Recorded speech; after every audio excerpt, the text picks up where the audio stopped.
Next అయితే ఇక్కడ బేకరీకి వచ్చామన్నమాట కేక్ కటింగ్ కోసం అనేసి. ఇంకా బేకరీలో వాష్‌రూమ్స్ ఉంటాయి గదా! అక్కడే ఇంక డ్రెస్ చేంజ్ చేసేసుకున్నాను. లైఫ్ లాంగ్ గుర్తుండిపోతదనేసి. లక్కీగా ఈ డ్రెస్ నాకు కొంచెం లూజ్ అనిపిచ్చింది. మరీ లూజ్ ఉన్నా గూడా బాగుండేది గాదు. బట్ చాలా బాగా సెట్ అయిందనమాట.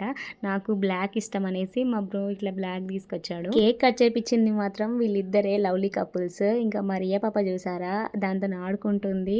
అవిటికి గూడా భయపడుతుందనమాట. మొత్తుకుంటుంది. ఇంకా బేకరీ అంతా తనదే వాయిస్. ఫుల్‌గా ఎంజాయ్ చేశామనమాట ఇక్కడైతే. ఇంకా మంచిగా కేక్ అయితే చాలా టేస్టీగా ఇది మనం కూల్ కేక్ ఎంత బాగుండిందో తినలేకపోయామనమాట. అంత క్వాంటిటీ వచ్చింది. చాలా బాగుండింది. మాక్సిమం వీడియోస్ అన్నీ మా అక్కే తీసింది. క్రెడిట్ అంతా తనకే. కొన్ని షార్ట్స్ మా సాయి తీసాడనమాట. సో ఇట్లా తీయడం బట్టే ఇంత మంచి అవుట్‌పుట్ వచ్చిందని నాకు హ్యాపీగా అనిపించింది. అందరం కేక్ తినే హడావిడిలో ఉంటే మరియ పాపకి ఆ పైనున్న చాక్లెట్ ఉంటది గదా! అది కావాలంట. అదేమో చాలా చేదుగా కాఫీ మనం షుగర్ యాడ్ చేసుకోకపోతే ఎట్లుంటది అట్లా ఉండింది. మా అక్క చూసారా నా ఫేస్‌కంతా రాసేస్తుందది. ఇక్కడికే వీడియోస్ అయిపోయాయి అనుకోకండి. ఇంకా వస్తూ ఉంటాయి.